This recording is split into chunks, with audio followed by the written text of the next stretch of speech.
Once upon a time in a small town named Willow Creek, there lived a man named Thomas. Thomas was a part of the town, but he always felt like an outsider. He was in his 30s, with unkempt hair and clothes that were often wrinkled. For many years, he struggled with feelings of sadness and loneliness. Every morning, he would walk to his dull office job, feeling that life was passing him by. Thomas lived in a small apartment filled with dusty books and old furniture. He had few friends and spent most of his evenings alone. The laughter and joy of life seemed far away from him. Although he wanted to be happy, he didn't know how to take the first step.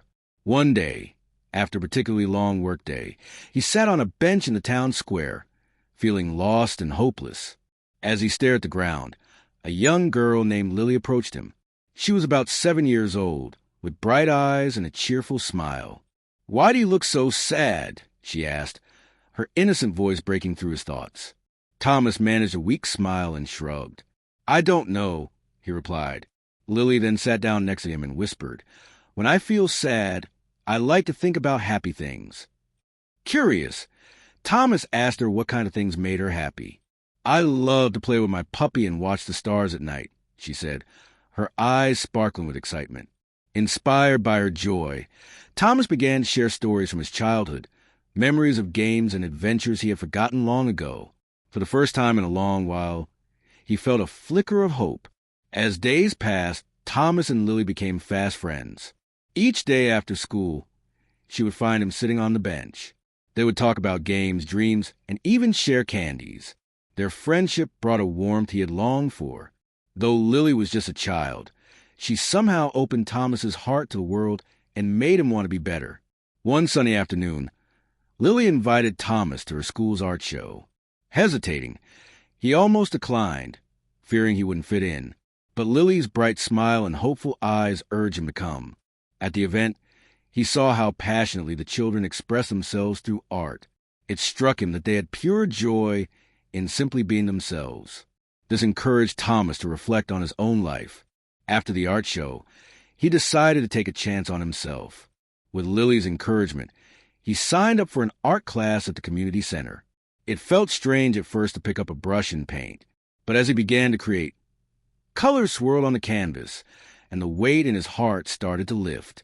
The laughter of the other students helped him feel alive again. In the art class, he met other people, some older, some younger, who shared their stories and insecurities. Among them was a woman named Sarah, who had a warm presence and a kind smile. They bonded over their past struggles and how art helped them heal. Thomas felt a sense of belonging forming, a community where he could leave his darkness behind. As the months passed, Thomas transformed not only as an artist, but also as a person. His once sad demeanor lightened, and he began to smile more often. With art flowing through him, he realized he wanted to give back to the community that had given him so much. Inspired by Lily, Sarah, and his classmates, Thomas started a free weekend art class for children at the community center. The first weekend was nerve-wracking. What if the kids didn't like him? What if he messed up? However, as soon as he met the children, his worries vanished. They reminded him of the joy Lily brought into his life.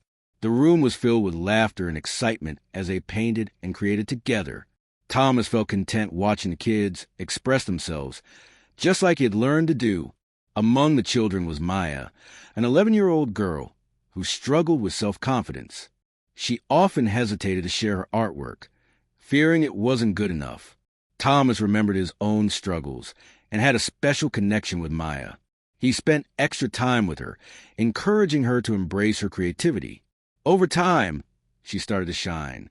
One day, during an art exhibition for their class, Maya's work stood out.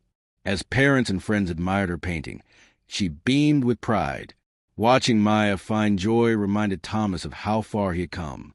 He realized he was no longer the lost soul he used to be. He felt like a guiding light for others, just as Lily had been for him. One evening, while packing up after class, Lily's mother approached him. "Thank you for what you are doing for the children," she said. "You've brought joy back into my daughter's life." Thomas was overwhelmed with emotion. It was a powerful reminder that he had the ability to impact others positively. Thomas continued to grow within this uplifting environment, volunteering more of his time.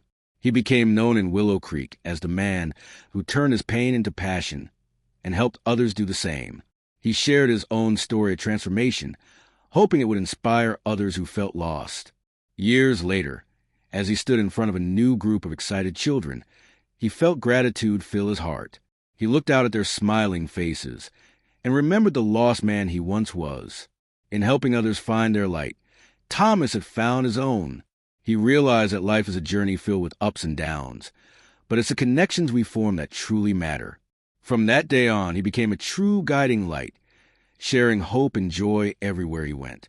And in the small town of Willow Creek, Thomas was no longer just a part of the town.